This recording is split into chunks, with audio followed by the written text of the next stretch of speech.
durante unos minutos vamos a recibir el conversatorio de... Nos va a acompañar José Weinstein, el director del Centro de Desarrollo de Liderazgo de la Universidad Diego Portales, doctor en Sociología, académico de la Facultad de Educación. También tiene una vasta experiencia en el servicio público, fue subsecretario de Educación, fue ministro de Cultura, consejero del Consejo Nacional de Educación, así que de educación nos va a poder hablar mucho y con mucha experiencia desde el sistema macro, y también ahí cuál es la experiencia que nos va a contar desde el liderazgo. Hola José, buenos días. Hola, buenos días. Muchas gracias, José, por estar acá. Estamos todos expectantes de ver cómo nos ilumina en esta mañana, en este inicio de nuestra jornada de reflexión. ¿No? Muchas gracias. Hay cualquier cosa, estamos comunicándonos en el chat. Hola, muy buenos días a todos.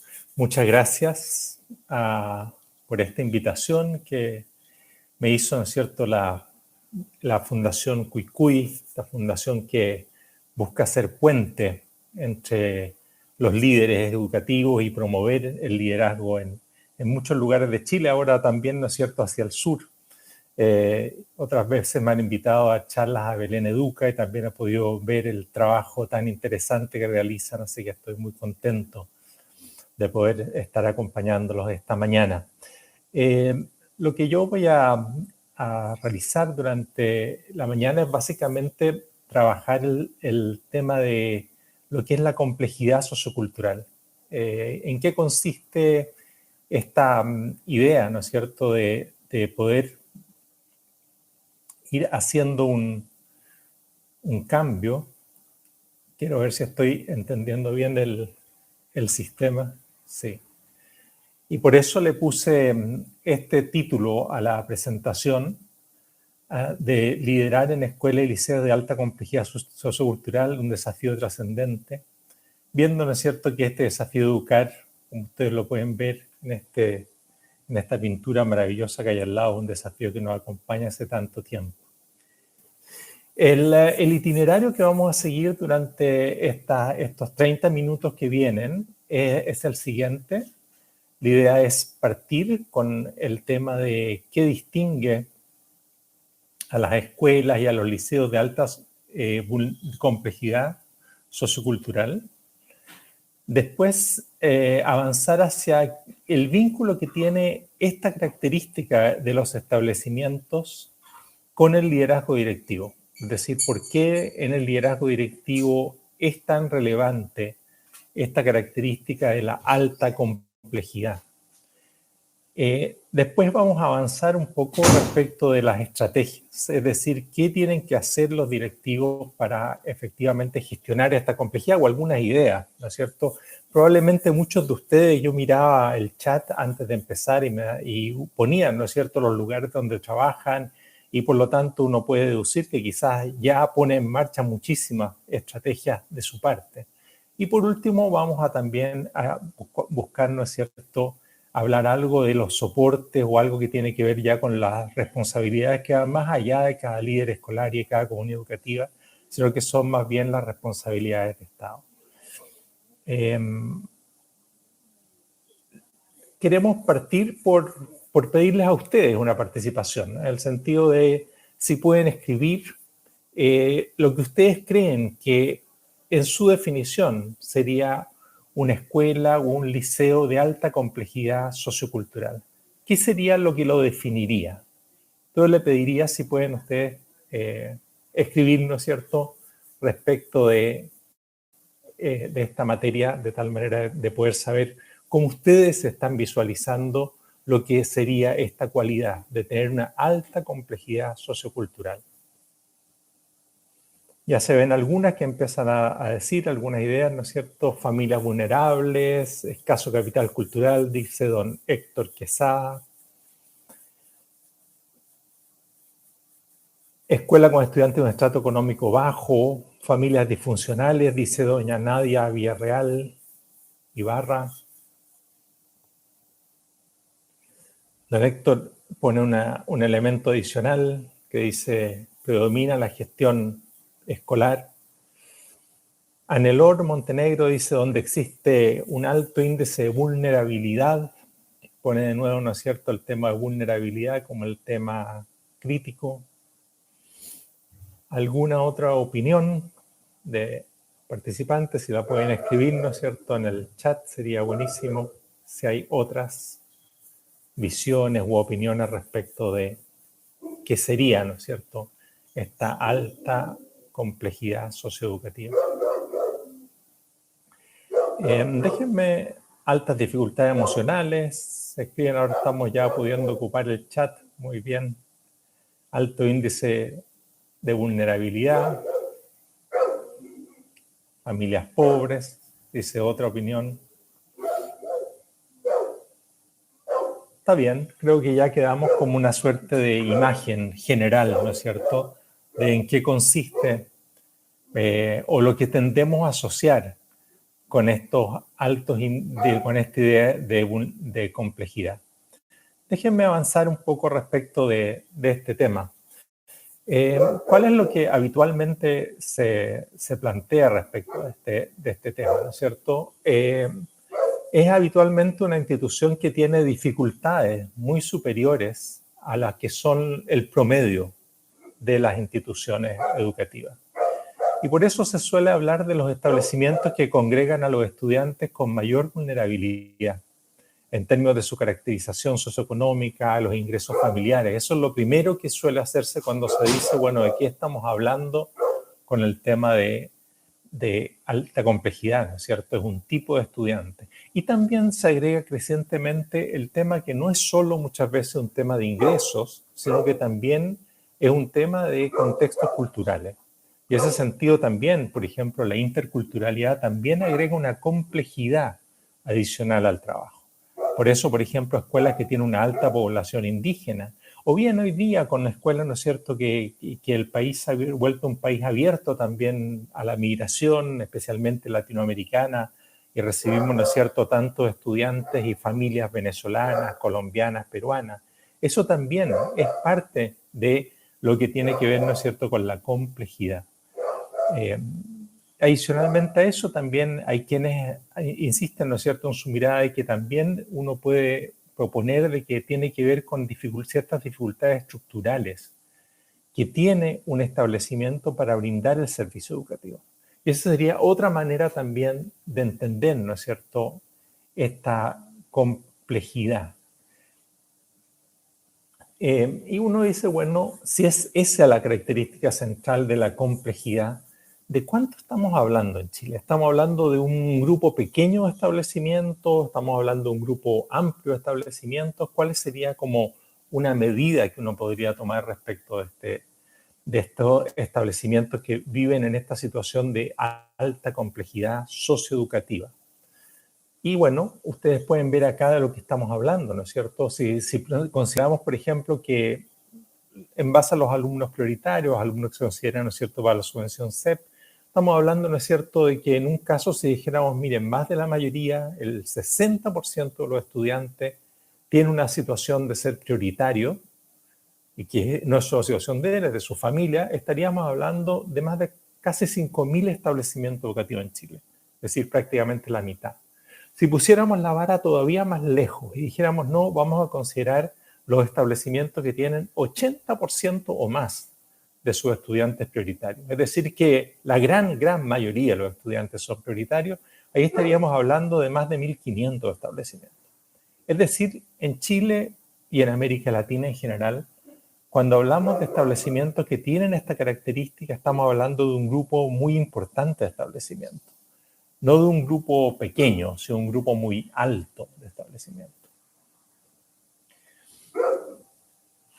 Habitualmente, esta característica de tener una alta complejidad sociocultural y socioeducativa va anexada también a un conjunto de elementos. Habitualmente hay bajos niveles de aprendizaje de los estudiantes, suelen haber mayores problemas de convivencia y clima escolar, hay menores expectativas de aprendizaje, a veces en los apoderados, a veces en algunos docentes. Suelen haber una escasez de recursos instruccionales y una menor formación. Tienden a haber también dificultades en los recursos, el equipamiento, la gestión institucional, como decía alguno de ustedes cuando yo les preguntaba, bueno, ¿y de qué se trata esta mayor complejidad? y tiene que haber un entorno, sobre todo, donde está el establecimiento educativo mucho más complejo, desde el punto de vista de problemáticas sociales, sea de pobreza, sea de drogas, sea de delincuencia, sea de escasas oportunidades, que también están ahí, cerca de la escuela y de alguna manera incluidos en la vista de la escuela.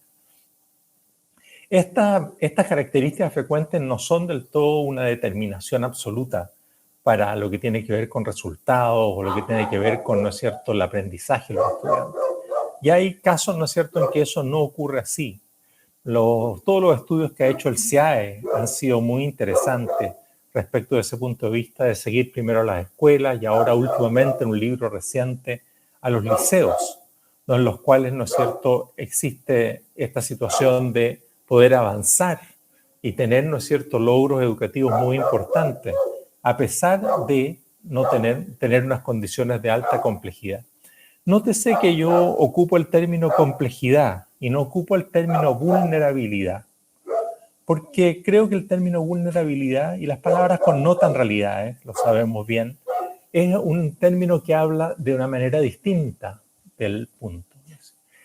Cuando se habla de vulnerabilidad, tendemos a poner la responsabilidad en las personas, serían las personas las que son vulnerables. Aquí, en cambio, cuando hablamos de complejidad, estamos hablando de una situación diferente, en la cual estamos diciendo es una realidad mucho más compleja la que hay que abordar para hacer el trabajo educativo. Y por eso creo que la alta complejidad es un término que ilustra mejor de qué estamos hablando y el desafío que tenemos por delante que el tema de la vulnerabilidad.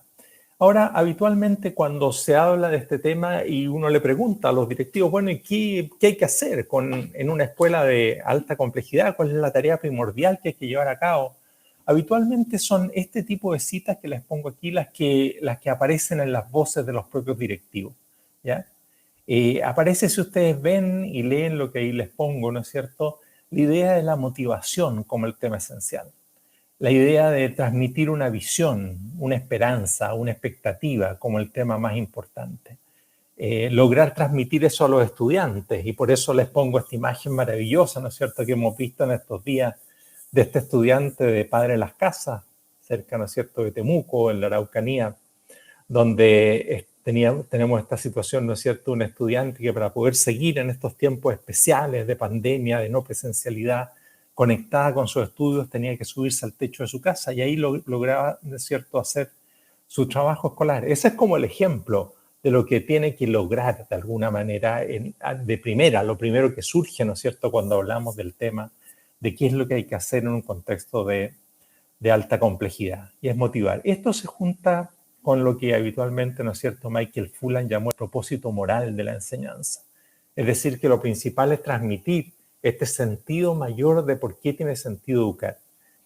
Y yo estoy de acuerdo con eso. Creo que esto es lo más importante y la voz de los directivos es muy relevante en destacar este hecho. Pero lo que aquí me interesa realizar es sobre todo mostrarles algo de lo cual se habla menos y que sin embargo es algo totalmente relevante para el trabajo de liderazgo directivo en estas condiciones de alta complejidad. Y es el tema de la contingencia. Es el tema de la dificultad de planear lo que va a ocurrir. Es el tema de cómo algo que podría ser una excepción en ciertos contextos se transforma en la regla en las escuelas de alta complejidad. Y en la cual, como ustedes ven aquí, ¿no es cierto?, en esta escuela de América de Arica hace unos años atrás, hay muchas veces que manifestarse para resolver problemas tan aparentemente que no debieran estar presentes, como es el tema, ¿no es cierto?, de fecas de paloma dentro del establecimiento y todo el tema de salubridad que ello implica. Es decir, que hay un problema mayúsculo que se propone, ¿no es cierto?, muchas veces, y que es esta dificultad justamente de planear lo que se va a hacer, porque está justamente esta labor de dificultad de planeación.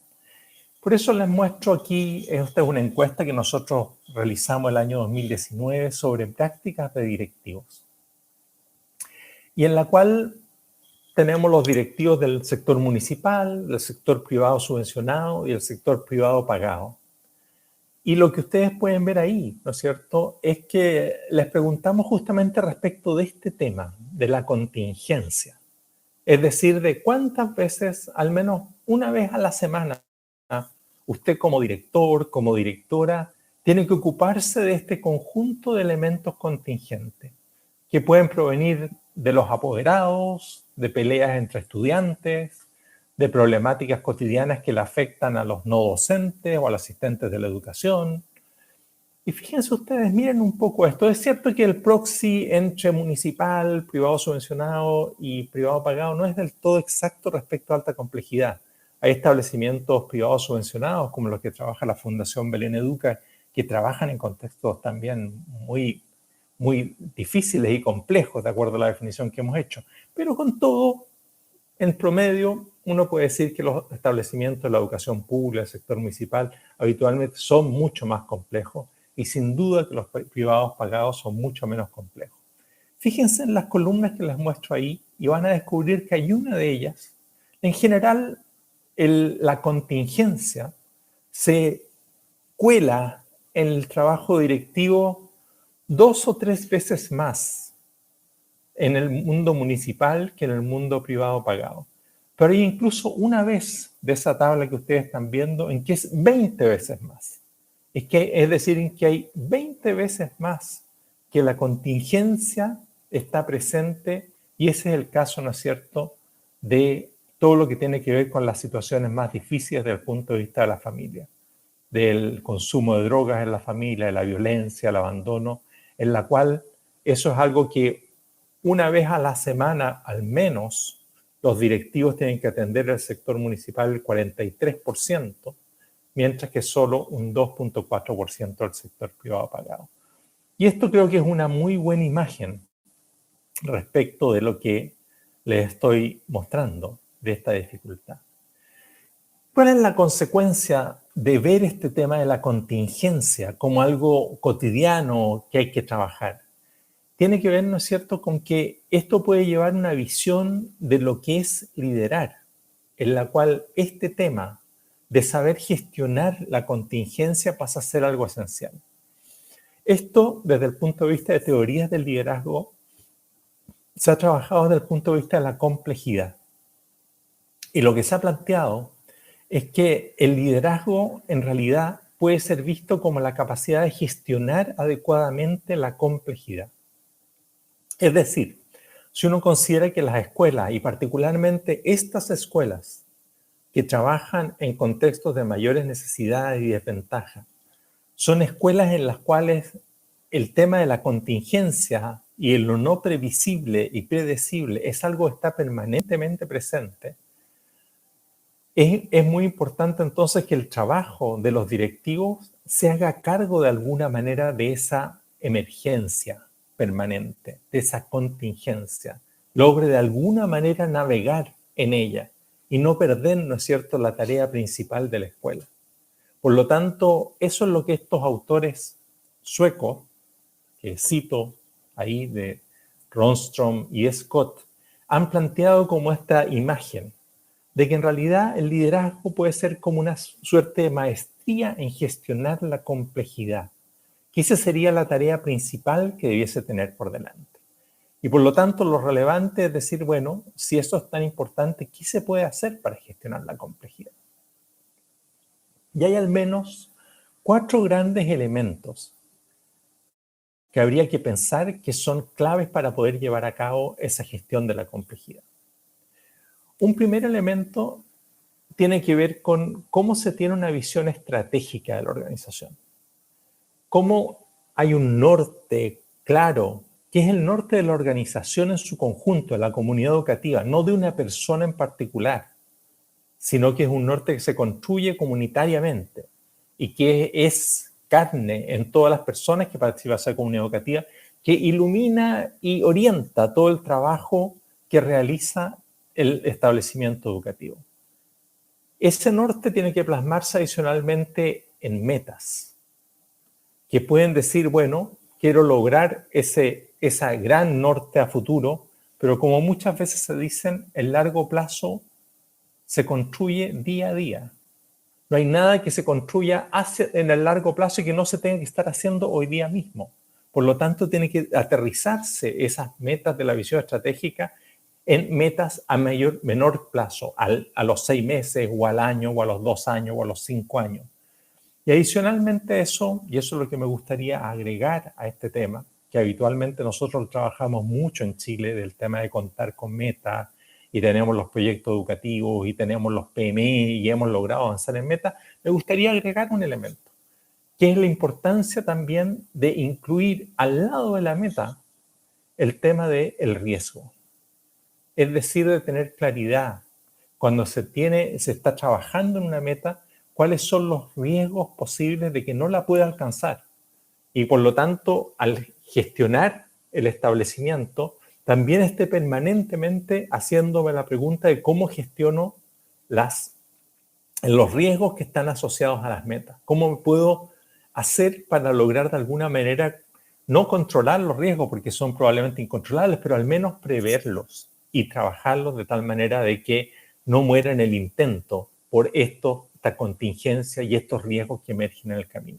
Voy a volver sobre ese tema en un rato, en unos minutitos más. El segundo elemento tiene que ver con cómo logro construir el capital social de la escuela. Cómo yo logro que el establecimiento escolar se transforme en un establecimiento que tiene relaciones de colaboración y de confianza sólidas, y en las cuales logramos, ¿no es cierto?, que esto no sea una institución que responde de una manera parcial, con algunas personas remando para un lado, otras para otra, sino que se crea una cultura de colaboración, en la cual todos reman para el mismo lado, pero todos colaboran también en esa forma de remar. Y en ese sentido, ¿no es cierto?, es clave el tema de la confianza. Eso lo hemos trabajado otras veces con otros grupos y me parece a mí que hay un ámbito muy significativo en que los directivos tienen un rol que cumplir como creadores de confianza. Y no siempre lo cumplen. Y hay veces, ¿no es cierto?, que los directivos al revés pueden generar división. Y su trabajo es justamente lo contrario, generar una cultura de colaboración.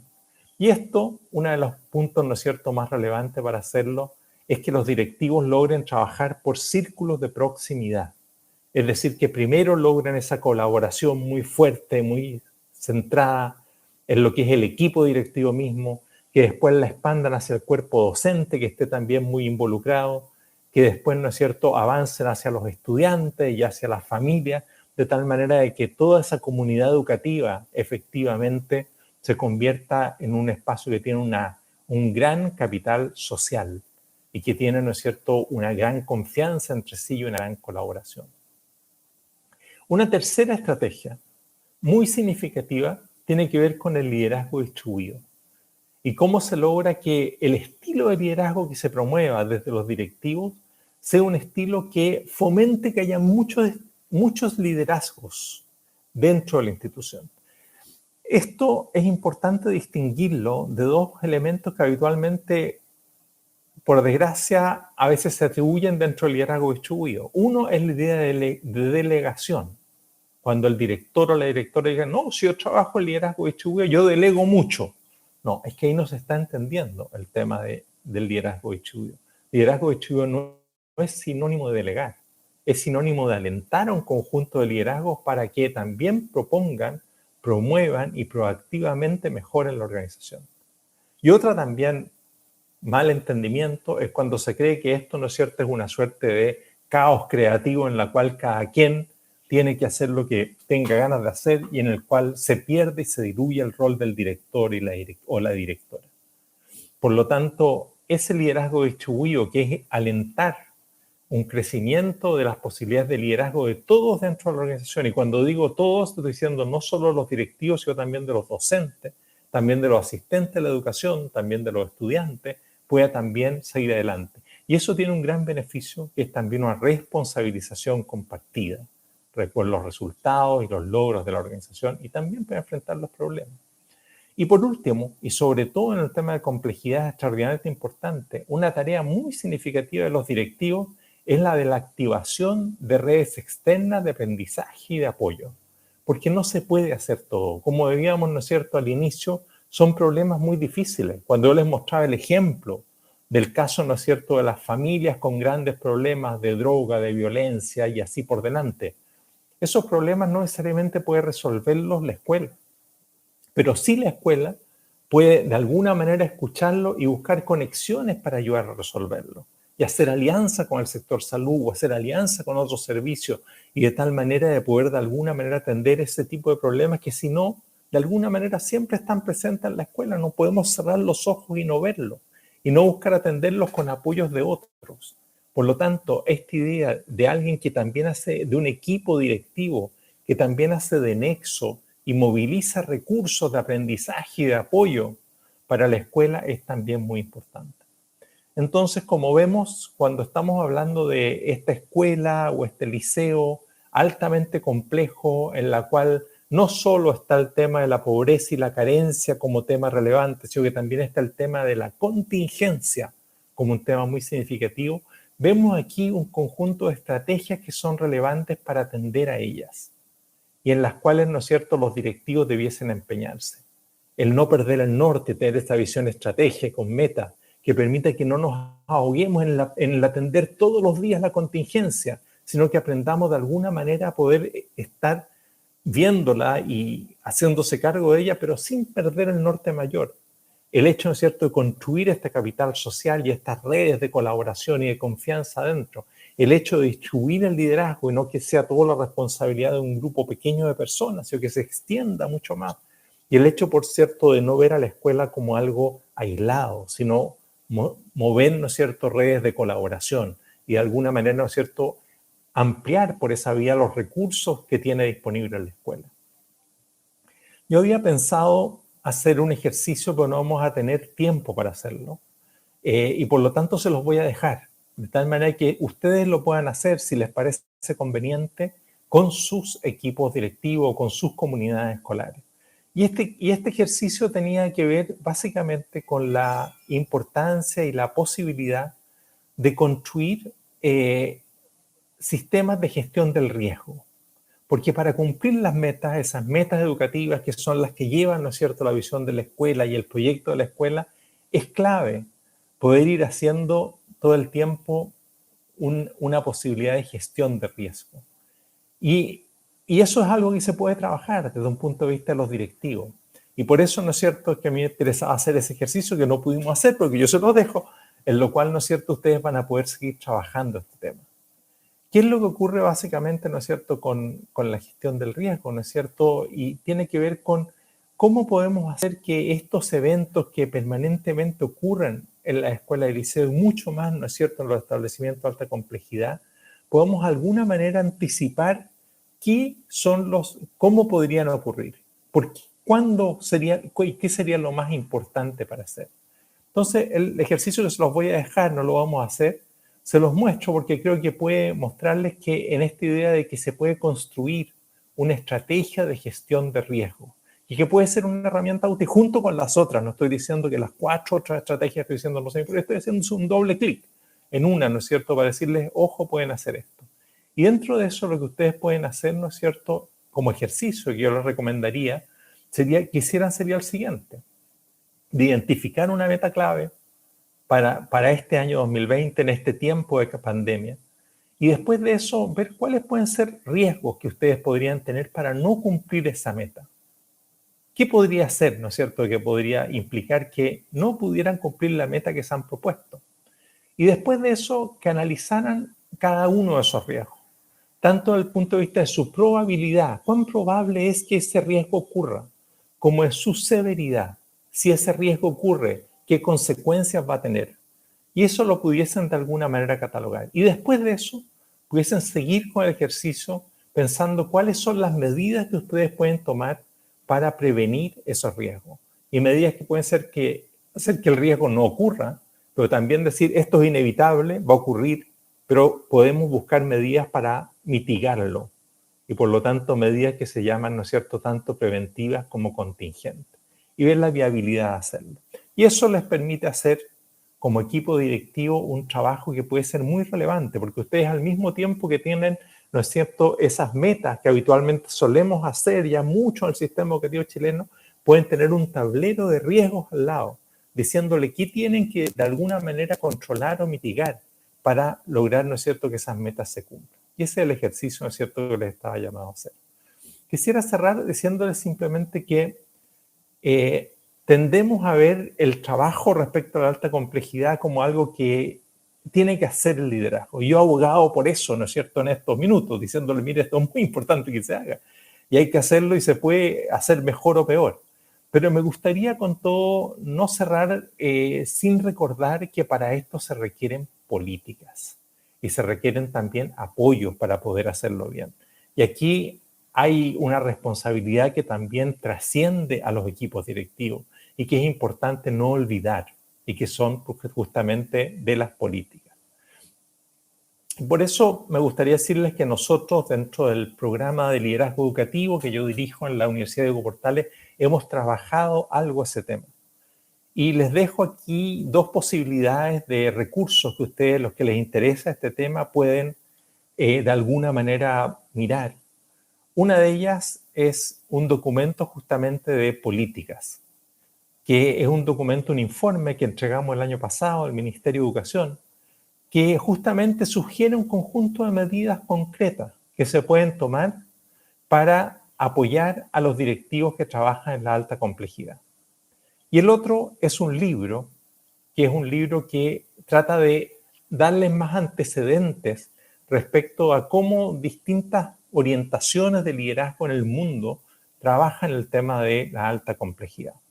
Ahí van a poder encontrar, por ejemplo, este artículo yo les hablé de estos autores suecos que hablan del liderazgo como la maestría en la gestión de la complejidad, pero también van a encontrar otro muy interesante. Y ese libro es gratuito, está en línea, ustedes lo pueden bajar.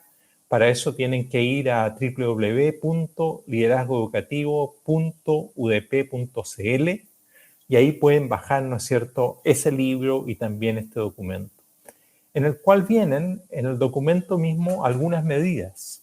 Por ejemplo, el tipo de medidas que me parece importante de insistir, que tienen que estar presentes también, que en la selección de los equipos directivos y sobre todo el director, la directora de este establecimiento, haya una experiencia de trabajo en la alta complejidad, que por lo tanto no llegue una persona que no conoce el medio, sino que conoce el medio, ¿ya? Y conoce la cultura y el trabajo y ha sido docente en ese tipo de establecimiento, no necesariamente el mismo, pero tiene por lo tanto esas herramientas.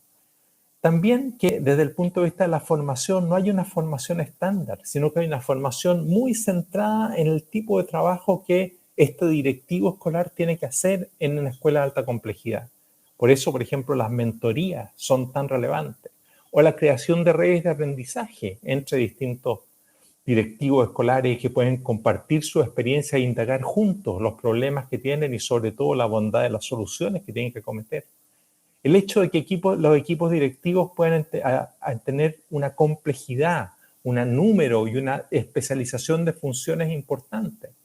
En los establecimientos más pudientes de Chile, en los establecimientos privados pagados, habitualmente existe la figura del encargado de administración, que es un profesional de la administración, que no viene de la educación. Sin embargo, en los establecimientos públicos en Chile y en muchos particulares subvencionados, no tenemos un encargado de administración. Y muchas veces, ¿no es cierto?, y ustedes lo saben muy bien, ¿ya?, inspectores generales, subdirectores o otras personas dentro del equipo tienen que hacerse cargo de la administración, siendo que no han estudiado para eso. ¿No sería razonable que los establecimientos de alta complejidad tuviesen también encargados de administración?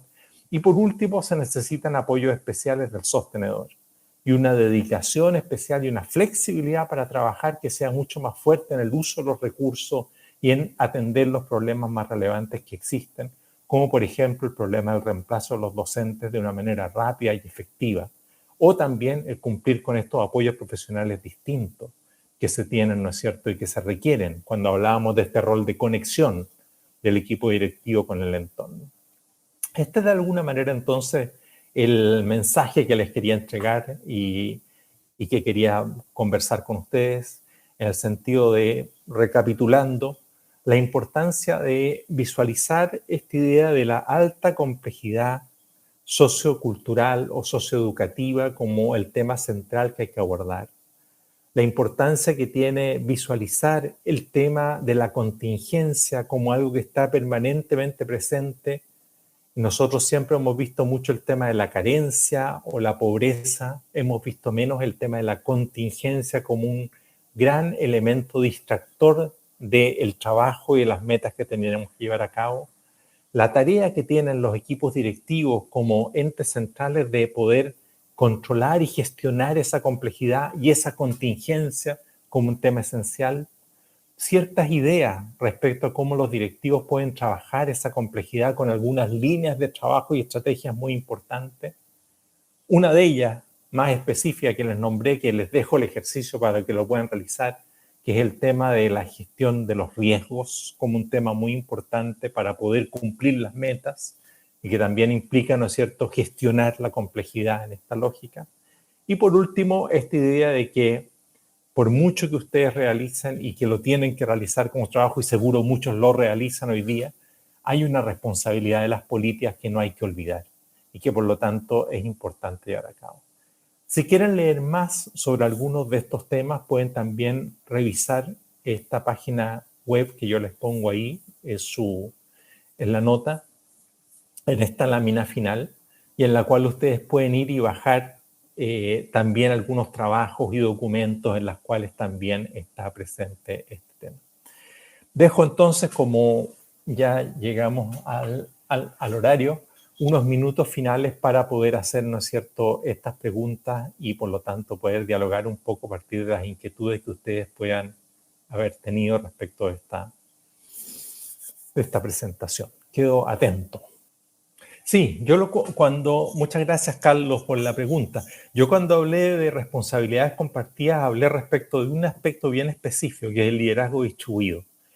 Y tiene que ver, ¿no es cierto?, con que sin sacarse cada uno la responsabilidad que tiene por su rol, sea un director, una directora, un jefe de UTP, cada uno tiene su rol, o un docente.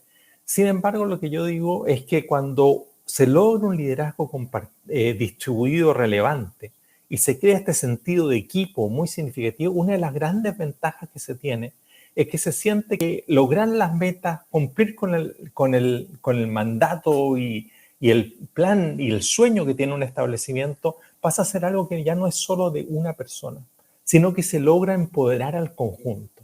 Y esa es la contracara que tiene importante el empoderamiento, que es también que todas las personas se sienten de alguna manera responsables de lo que va ocurriendo. Y por eso es muy significativo que los equipos directivos también empoderen a sus equipos, porque una de las cosas relevantes que logran es también esta sensación de no estar solos, tratando de lograr una meta y que el resto de las personas tienen que estarle casi a veces pidiendo como un favor que colabore con algunas cosas.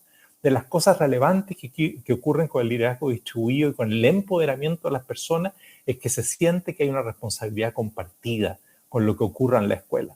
Y eso es muy relevante. Por lo tanto, ese es un argumento más para favorecer todo lo que tiene que ver con el liderazgo distribuido y la participación y el empoderamiento de los docentes. Es un estilo de gestión que promueve ese tipo de acción.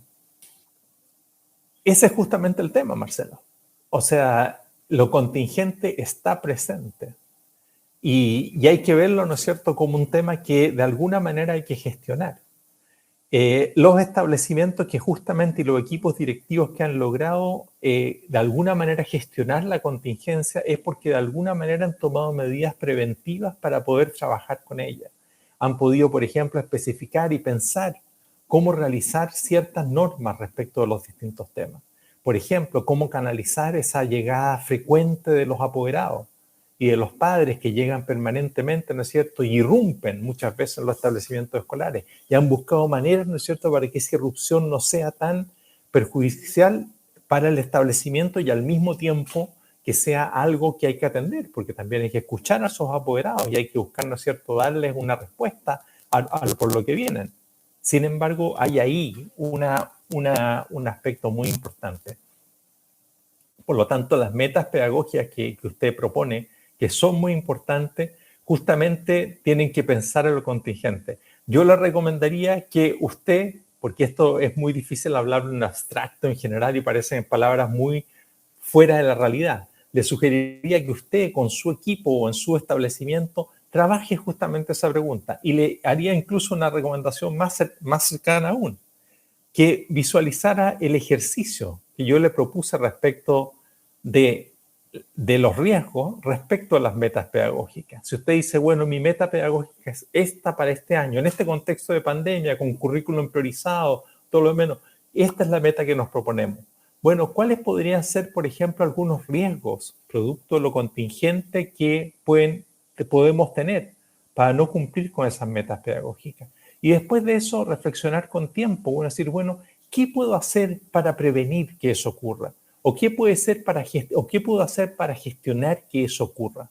Ese es justamente el trabajo más largo que tienen que hacer, yo creo, los equipos directivos, involucrando también a los otros actores, que es justamente pensar y planificar y darle mucha vuelta respecto a cómo lidiar con esa contingencia que muchas veces hace que nos descentremos ya de lo que es muy relevante. Dicho eso, yo creo que hoy en día lo contingente que está pasando hoy día, que tiene que ver, ¿no es cierto?, con la pandemia y la crisis, es tan grave que hoy en día tenemos incluso antes que lo pedagógico la meta formativa y el bienestar de los niños como la meta 1. Nosotros en los años más normales tendemos a poner siempre las metas pedagógicas o académicas como la meta principal. Hoy en día creo que tenemos incluso una meta previa a esa, que es la meta, ¿no es cierto?, del bienestar de los niños, que tiene que estar más presente que nunca y hoy día es más difícil que nunca de lograr. Carmen Winter hace una pregunta difícil y es el tema, ¿no es cierto?, de justamente este tema de lo participativo y la eficiencia. Y ante las emergencias, ¿qué se debe hacer?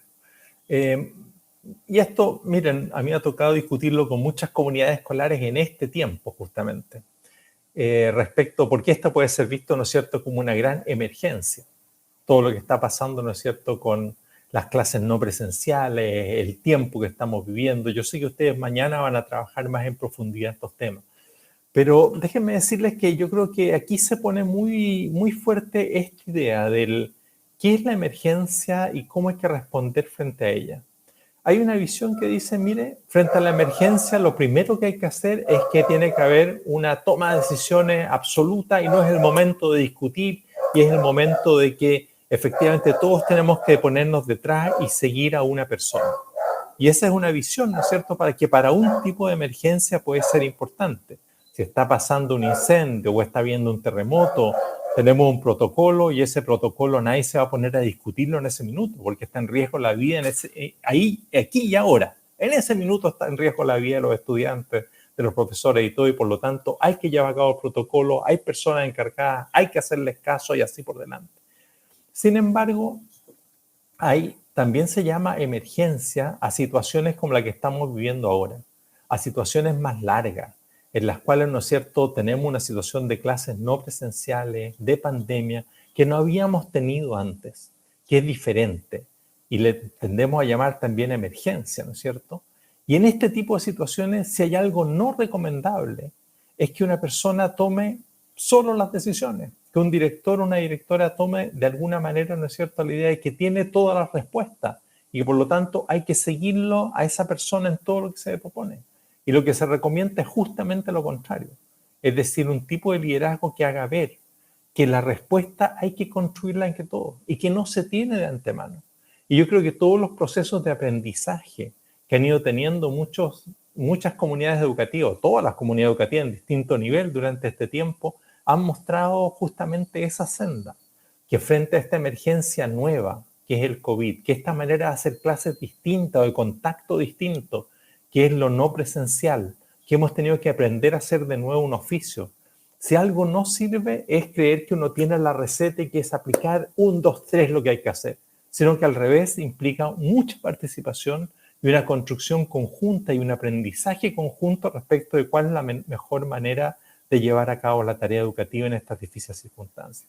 Por lo tanto, si algo yo le diría es que ese sano equilibrio que usted pide, justamente hay que lograrlo mediante una posibilidad de participación muy fuerte que no inhiba la emergencia. Y la participación que requiere tiempo, es cierto, pero también requiere una actitud de parte de los directivos muy importante, tiene que ser vista como algo que no es formal, sino que es algo en que realmente tenemos a más personas participando de la decisión, tenemos a más personas que están directamente con las manos en la masa entregando información útil.